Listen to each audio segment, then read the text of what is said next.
നൂറ്റാണ്ട് കാലം പണിയെടുത്തു പണിത ആഗ്രയിലെ ഒരു വെണ്ണക്കൽ കൊട്ടാരം.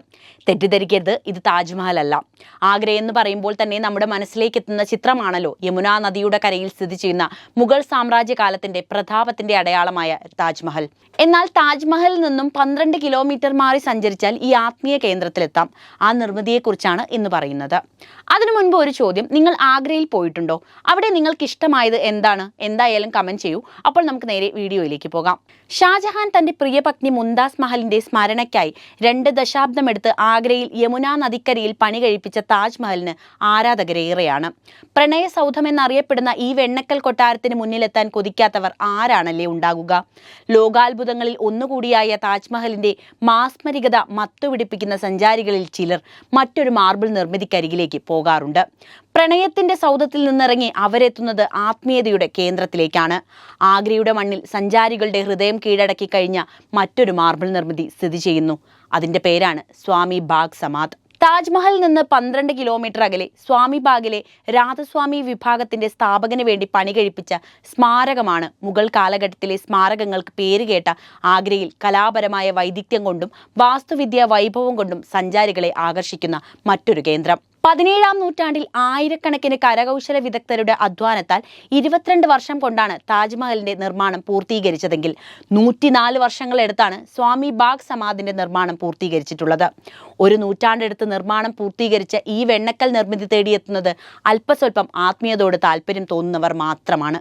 52 കിണറുകളുടെ അടിത്തറയിൽ രാജസ്ഥാനിലെ മക്രാനയിൽ നിന്നുള്ള വെള്ള മാർബിൾ കൊണ്ട് നിർമ്മിച്ച 193 അടി ഉയരമുള്ള ഘടന ഇന്ത്യയിലെ ഏറ്റവും വലിയ പദ്ധതികളൊന്നാണെന്നതിൽ സംശയമില്ല.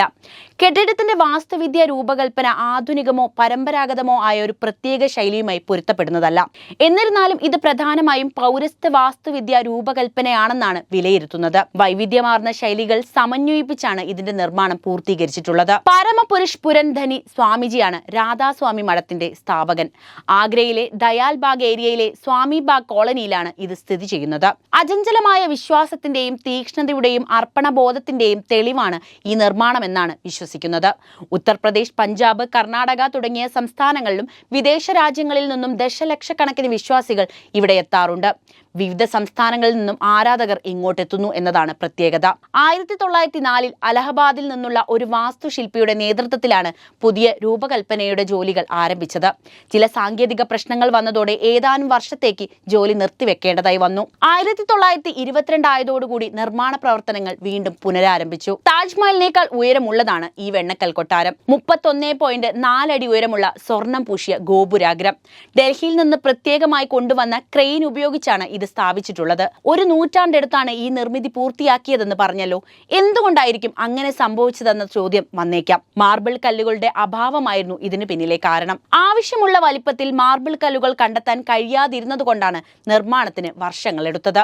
രാജസ്ഥാനിലെ മക്രാന, ജോധ്പൂർ കോറികളിൽ നിന്നാണ് മാർബിൾ കല്ലുകൾ ആഗ്രയിലേക്ക് എത്തിച്ചത്. പാകിസ്ഥാനിലെ നൌഷേരിയിൽ നിന്നാണ് വൈവിധ്യമാർന്ന മൊസൈക്ക് കല്ലുകൾ കൊണ്ടുവന്നത്. കൂടാതെ മധ്യ ദക്ഷിണേന്ത്യയിലെ നദീതടങ്ങളിൽ നിന്ന് കൊത്തുപണികൾക്കുള്ള ശിലകളും എത്തി. മൗണ്ട് അബു, ഉദയ്പൂർ പ്രദേശങ്ങളിൽ ക്വാറികൾ പാട്ടത്തിനെടുത്തെങ്കിലും ശരിയായ ഗുണനിലവാരത്തിലുള്ള മാർബിൾ ലഭിക്കുന്നതിലെ ബുദ്ധിമുട്ടുകൾ ഉൾപ്പെടെ നിരവധി പ്രശ്നങ്ങൾ നിർമ്മാണഘട്ടത്തിൽ നേരിടേണ്ടതായി വന്നു. തൊഴിലാളികളുടെ ക്ഷാമവും നിർമ്മാണ പ്രവർത്തനങ്ങളെ പ്രതികൂലമായി തന്നെയാണ് ബാധിച്ചത്. ഇന്നും പണി തീരാത്ത നിർമ്മിതി തന്നെയാണിത്. ഇനിയും ചില കൂട്ടിച്ചേർക്കലുകൾ ആവശ്യമാണെന്നാണ് നിർമ്മാണവുമായി ബന്ധപ്പെട്ടവരുടെ അഭിപ്രായം. പുതിയ സാങ്കേതിക വിദ്യ ഉപയോഗപ്പെടുത്തി ഇത് പുതുക്കി പണിയാൻ തന്നെയാണ് തീരുമാനിച്ചിട്ടുള്ളത്. ധ്യാനത്തിനും വിശ്രമത്തിനും അനുയോജ്യമായ ഒരു പൂന്തോട്ടവും ഈ വലിയ നിർമ്മിതിക്ക് പിന്നിലുണ്ട്.